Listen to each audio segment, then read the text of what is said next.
नमस्कार दोस्तों, कैसे हैं आप लोग। मुझे आशा है कि आप सभी स्वस्थ होंगे और मस्त होंगे। तो दोस्तों, आज की इस वीडियो में हम करने वाले हैं कुछ ऐसे प्रश्नों को जो एसएससी में, टेट में और सुपर टेट में कई बार पूछे गए हैं, लेकिन जिनका डायरेक्ट कॉन्सेप्ट अगर आपके समझ में आ गया या जिन क्वेश्चंस का कॉन्सेप्ट कि वो पूछना क्या चाह रहा है अगर आपको समझ में आ गया तो आप बहुत जल्दी से उन्हें सॉल्व कर पाएंगे, क्विक अप्रोच के साथ सॉल्व कर पाएंगे, लेकिन उनकी कोई भी शॉर्ट ट्रिक पहले से तैयार नहीं की जा सकती। तो चलिए स्टार्ट करते हैं। देखिए, पहला क्वेश्चन ये कह रहा है कि एक स्कूल में कुछ बेंच हैं, जब प्रत्येक बेंच पर 2 स्टूडेंट को बैठाया जाता है तो 3 बेंच की आवश्यकता होती है, यानी 3 बेंच और चाहिए होती हैं। और जब प्रत्येक बेंच पर 3 स्टूडेंट को बैठाया जाता है तो 4 बेंच खाली रह जाती हैं। कुल बेंच व विद्यार्थियों की संख्या होगी। तो देखिए फ्रेंड, हम पहले कंडीशन पे चलते हैं। ठीक है, जब प्रत्येक बेंच पर हम 2 स्टूडेंट को बैठा रहे थे तो हमारे पास 3 बेंच की और आवश्यकता पड़ रही थी। मान लिए, हम ये मान लेते हैं, माना कुल बेंच कितनी है, x है। ठीक है, अब देखो, जब हम एक पर बिठा रहे थे 2 को और हमारे पास बेंच थी x, तब हमारे पास 3 बेंचों की और आवश्यकता पड़ रही थी।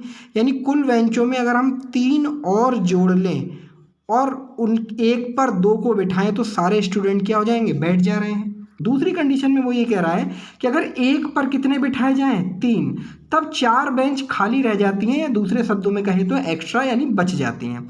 तो अब हम क्या करें, कुल हमारे पास बेंचें हैं x, उनमें से 4 को हटा दें तो और एक पर 3 बैठाएं तो बची बेंचों में भी सारे स्टूडेंट बैठ जा रहे हैं। यानी इन दोनों कंडीशंस में क्या है, पूरे स्टूडेंट बेंच पर बैठ जा रहे हैं, यानी ये दोनों कंडीशंस आपस में क्या होंगी, बराबर होंगी। अब इन्हें हम सॉल्व करते हैं। देखिए, जब 2 गुणा करेगा अंदर तो हो जाएगा 2x प्लस का 6 और बराबर हो जाएगा 3x माइनस के 12। देखिए, 12 को उठा कर इधर ले आएंगे, यानी 6 प्लस क्या हो जाएगा 12 इज इक्वल्स टू 3x और 2x इक्वल्स टू के इधर जाएगा तो माइनस का क्या हो जाएगा 2x। यहाँ बचा x बराबर 18। ठीक है, यानी हमारे पास कुल बेंचें थी 18। ठीक, बेंचों की संख्या आ गई। अब देखिए, किसी भी कंडीशन में x की वैल्यू रख देंगे तो हमारे पास कुल विद्यार्थियों की संख्या आ जाएगी। मान लीजिए हम इसमें रख देते हैं। देखिए, इधर हम देखते हैं, यानी 18 बेंचें थी प्लस 3 और करने पर, और अगर एक पर 2 बिठा रहे थे तो कुल स्टूडेंट कितने थे। देखिए, 18 और 3 हो जाते हैं हमारे पास 21 गुणा 2, 2 एक कम 2, 2 दूनी 4, यानी कुल विद्यार्थी थे 42, यानी ऑप्शन नंबर डी सही होगा। तो चलिए अब करते हैं अगला प्रश्न। इस प्रश्न में कह रहा है कि एक व्यक्ति ने एक पुस्तक के 1/3 हिस्से से 100 पृष्ठ अधिक पढ़ने पर पाया कि पढ़े गए पृष्ठों से 40 पृष्ठ अधिक और अभी पढ़ना बाकी है। पुस्तक में कुल कितने पृष्ठ हैं। तो देखिए, क्विकली हम ये मान लेंगे कि माना पुस्तक में कुल पृष्ठ या पेज हमने ये मान लिया x है। ठीक है, अब हम निकालते हैं कुल पढ़ कितने लिए थे, यानी जो थे उनका 1/3 और प्लस 100 उसने क्या कर लिए थे, पढ़ लिए थे। उसके बाद उसने क्या पाया कि पढ़े गए पृष्ठों से 40 पृष्ठ अधिक और अभी पढ़ना बाकी है। यानी पढ़े गए पृष्ठ थे ये x गुणा 1/3 प्लस 100, इनसे अभी 40 और अधिक पढ़ना बाकी है।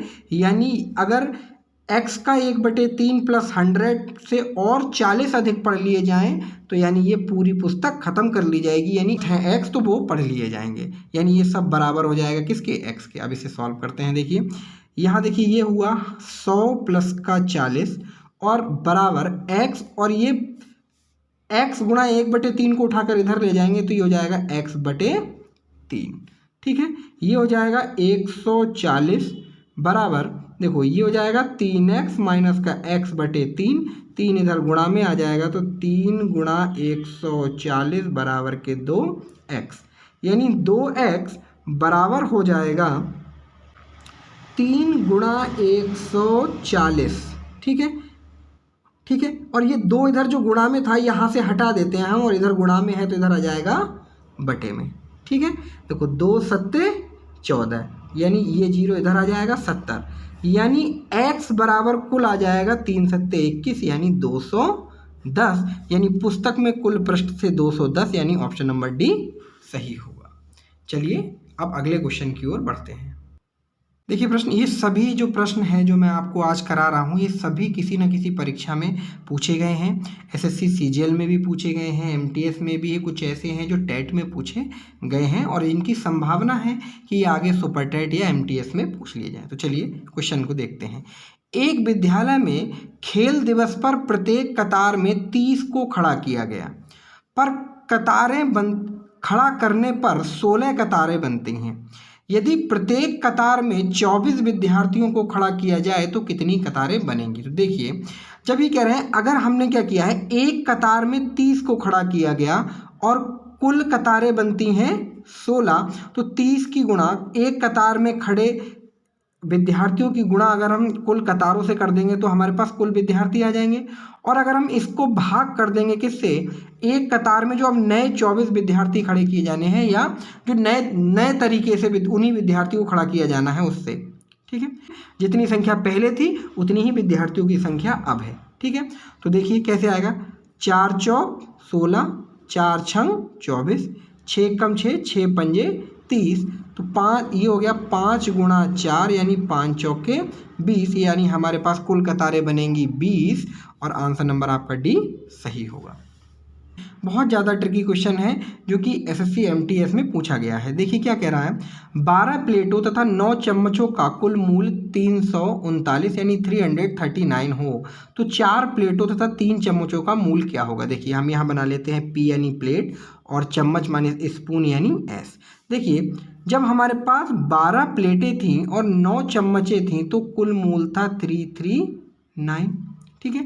अब हमें 4 प्लेटें और 3 चम्मचों का मूल निकालना है। तो देखिए हम कुछ नहीं करना है, हमें दिख रहा है कि अगर हम दोनों तरफ 3 से भाग कर दें तो हमारे पास 4 प्लेटों और 3 चम्मचों का क्या आ जाएगा, मूल आ जाएगा। ये कॉन्सेप्ट आपके दिमाग में तुरंत क्लिक करना चाहिए, तभी आप इन क्वेश्चंस को कर पाएंगे और अपना समय बचा पाएंगे। देखिए हम क्या करें, अगर इसमें 3 से भाग कर दें, देखिए 12 में भी 3 से भाग किया, इधर 9 में भी और इधर भी 3 से, तो देखिए ये हुआ 3 चौक 12, 3 तियाँ 9, ठीक।